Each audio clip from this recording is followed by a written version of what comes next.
Timestamps can be found in the description. I don't know how to phrase this nicely, so I'm gonna do my best. I wish films would learn. How do I put this? Films have learned from the worst parts of recent successful horror movies, and I don't mind telling you why and which ones. Midsommar has infected a lot of the low budget horror movies to think that if you can kill time long enough to find something, to find a story eventually, just taking pictures of landscapes and people driving is going to fill your time and allow the watcher to hope this is fulfilling in the end. Okay, we're talking about a movie called This Is Not the Correct Pair of Glasses. Today we're talking about Speak No Evil. Now this has been popping up on my Facebook feed, Twitter feed, all those things, and it's the ad for it. Rotten Tomatoes has it at 84%. IMDb has it at 6.6. Shudder has it at 3.5 out of 5. This movie is so slow. And I know I hit on like speed and time of movies all the time, but holy shit. I had to make sure my phone was in another room because like you can't keep your attention on this movie. At least I couldn't. Like, by all means, people are more patient than I am, and I know that easily. But son of a bitch. The build to the movie on Facebook is the fact that, it feels like a slow trap in the last 15 minutes or something. The last 15 minutes are the only entertaining parts of this movie. Let's fucking talk about it. Let's do the quick plot real quick. Yes, I know I look like I've been mauled by a bear. There's a shirt that apparently I hadn't washed correctly and my skin is hating me for it. Here's the quick plot. On a vacation in Toscana, a Danish family instantly becomes friends with a Dutch family. Months later, the Danish couple receive an unexpected invitation. It doesn't take long before the joy of reunion is replaced with misunderstandings. You see, that's not how Shudder has the plot laid out. It's talking, and the Shudder plot mentions the fact that it's like they don't describe the movie well enough in the very beginning to let people know what this movie is going to be about. So therefore, it shits down its own neck. Let's dive into it. The box office, it made $359,000, and I hope people were pissed. All right, we're gonna try to jump into this paragraph by paragraph, but man, during their vacation in Tuscany, Bjorn and Louise, a Danish couple, and their daughter Agnes, is Angs, something like that actually, but meet Patrick and Karen, a Dutch couple, and their son Abel, a rebel, who allegedly suffers from congenital aglossia and is born without a tongue, or a very small one, they mention later on. A few weeks later, Bjorn and Louise receive an invitation from the Dutch couple to visit their remote house in the Netherlands, which they accept. After 8 hours of driving, the family arrives at their destination. During the first 2 days, Louise feels uncomfortable about the host's passive-aggressive behaviors, such as Patrick's ignorance about her vegetarianism, his abusive behavior toward his son Abel, or Karen's swearing. Yeah, that's pretty much it, except all of that takes 30 minutes to get that out. They meet the couple, she loses a rabbit, he goes back to get the rabbit, he comes back to find that couple has met his wife and daughter. Bjorn lets him know, sorry, I was going to get a rabbit. He's like, that's very honorable of you to go find the rabbit. Oh, you're vegetarian. That's great for the ecosystem. So on and so forth. And they have a couple of drinks and leave. Okay, they get a letter. Cool. go see this family, all right? The wife comes off really fucking whiny, and I hate to say that because the male lead has no character and is just a dude. He is nothing else. He doesn't. He's clay. Anyway, back to where we were. Okay, they meet at the house. He is cooking a wild boar. He like really pushes for her to try it. It seems like he's forgotten she's vegetarian. Fine. But it's fucking next paragraph. Let's go. The host invites their guest out for dinner, but Louise is concerned because the children are not coming and have to stay with Abel's babysitter, Mahid. Her concerns are exuberated at the dinner when Patrick challenges her vegetarianism and the couple drunkenly make out in front of them. After manipulating Bjorn into paying for dinner, Patrick repeatedly plays loud music while driving under the influence, upsetting Louise. He enters the bathroom while she is taking a shower and later observes the couple having sex. When it's not Agnes, it's Angs or something like that, or we're gonna stick with Angs or Agnes. I can't remember what he calls her in the movie now. It's hard to pay attention to it.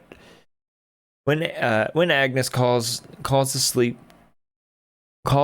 next to her parents are ignored, Patrick takes her into their bed. After Louise finds Agnes sleeping on the bed next to the naked Patrick, she wakes her husband and the family leave, only to turn back shortly thereafter after Agnes realizes that her rabbit doll is missing.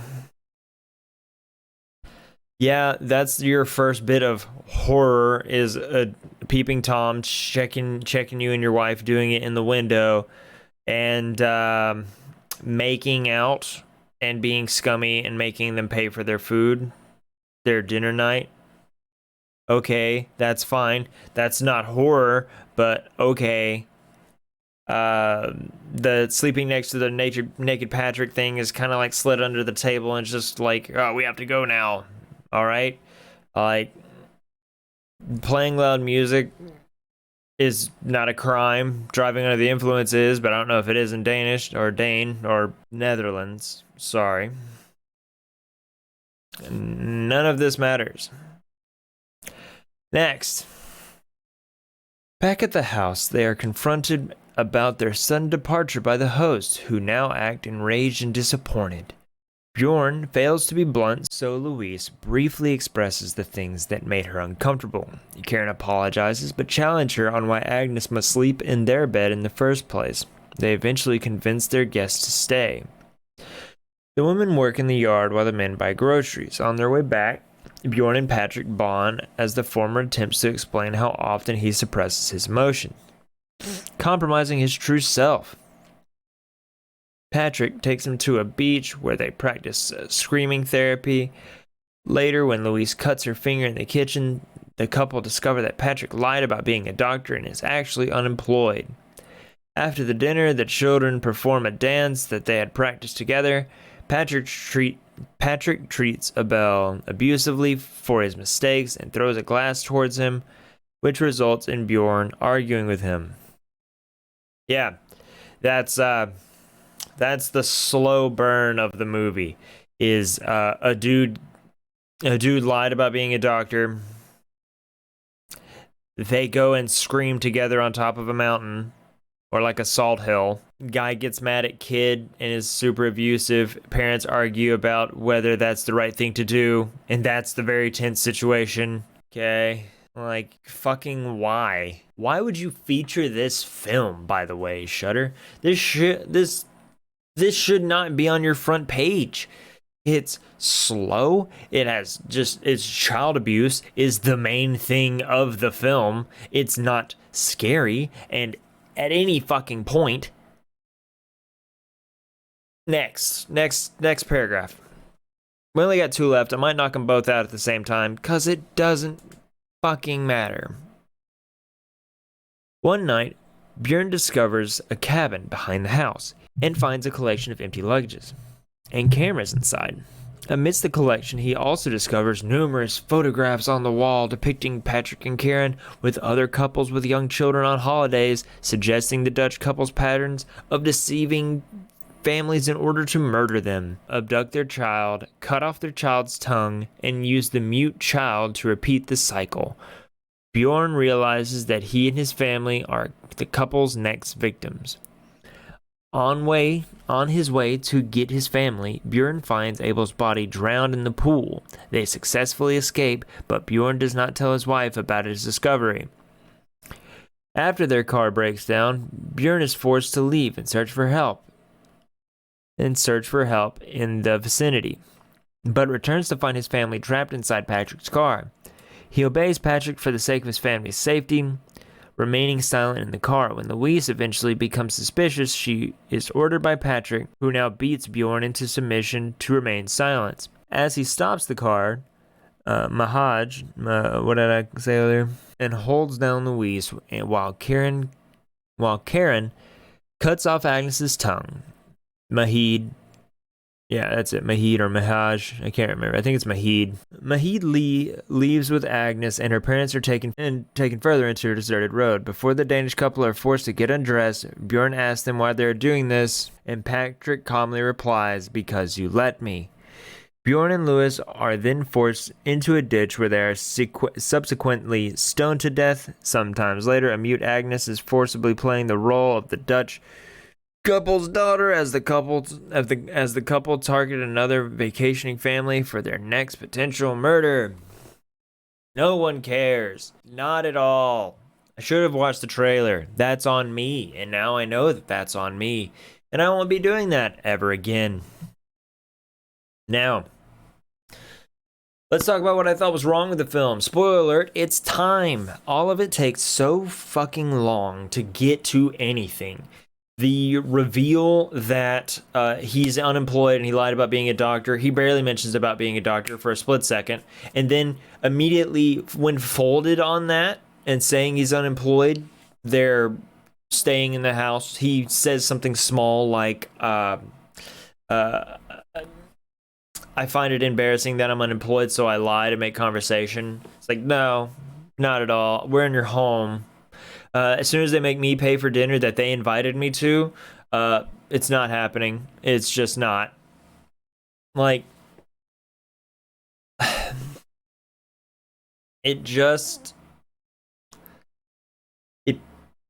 it's the one thing that pisses me off the most. Those that have listened to any of the other ones this month know that I hate when my time isn't valued, and this is not art. Art is depicted by whoever the fuck cares about it. Value your watcher's time. I don't care if it's low funded. I don't care if it's a Shudder only thing. If nothing happens during this movie, I don't need extra car driving scenes. I don't need extra shopping scenes. I just need your story, and I need it told decently and quickly. It's fucking fine. Let's talk about the plot. The plot itself is fine. It's a couple trying to it's a couple seemingly faking their current situation in order to kill other people, at least lying in order to kill other people and take more children. But why would they? Because you let me is not an excuse. The story would have been fine, but it's just told really shittily. It's a 4 for plot. Scares. There's not a scare in the entire fucking movie. There's like a gore attempt.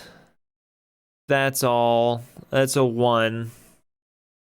And as for threat, like, the family comes off as awkward, not threatening, until he doesn't really beat the shit, quote unquote. He's not like beating Bjorn up in the front seat. He like stomach punches him a time and then punches him in the forehead, and Bjorn immediately folds, knowing that his wife and daughter are now being, your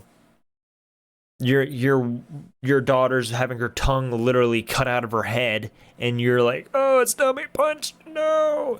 Man, I would be biting this dude's fucking wrist off like a small dog just to get the chance to get to them. Like, it's stupid. I'm mad, and I should be coming at this as a neutral reviewer, but if you waste my time to only get to the 15 minutes, the final 15 minutes that everyone's like, oh, it's really good if you get to the 15-minute mark. No, it's not. To get to, I know this is spoilers in the whatever section, I don't give a shit. Like, come at me, I don't care. Like, if you're selling it on the final 15 minutes, make it good. It's that simple. Keep people's attention throughout the rest of it. Don't just sell it on the final 15 minutes and make the rest of it just yelling at children as your big like lead threat or a peeping Tom. It's nothing. You're not doing shit. If the major plots of your film can be summarized as, this is it, by the way, family meets other family. Family invites other family over. Other family drives 8 hours to get there. Family seems a little weird and yells at their son. And that's all. I'm sorry. Guy finds things in the back building after being uncomfortable with other family. Family attacks guy and his family in order to do this again. That's the entire movie. If your people aren't threatening and they're just boring, it's not a movie worth watching. Threat has a 1. Did I like it more than Dash Cam? No. Did I like it more than Old People? No. Did I like it more than Censored? No. Did I like it more than Hellbender? No. I did like it more than Game of Death. Sure. This movie. And before anybody tells me if you don't like this movie, you weren't paying attention, it's not worth your time to defend. It's really not. I think Speak No Evil. I think a 3 is fine. Maybe a 3.5. I'll allow a 3.5 on Speak No Evil, just because one of the scene at 15 minutes of them attacking whoever, just not to spoil whatever, is worth it to have a 3. But the final, I don't want people to watch this fucking movie. The final kill with them being stoned to death, like, I don't fucking get it. It's not powerful enough for an hour 40-minute movie for the people to just strip down and walk into a hole and let these people throw rocks at them. I don't fucking know, man. I don't know. And I really wish they would have gave them any sort of characteristics besides rolls over and is really defended of daughter. That is the main couple. That is all. Daughter is a child. There you go. That's their entire characteristics. I hope you all have a great day. I'm calling it here. This is day 22. And hopefully I'll catch up before the 31 days pop up. Is it for newbies? No. Do I recommend it? No. Spoiler alert. I hope you all have a great day. Take care. Stay scared. See you guys.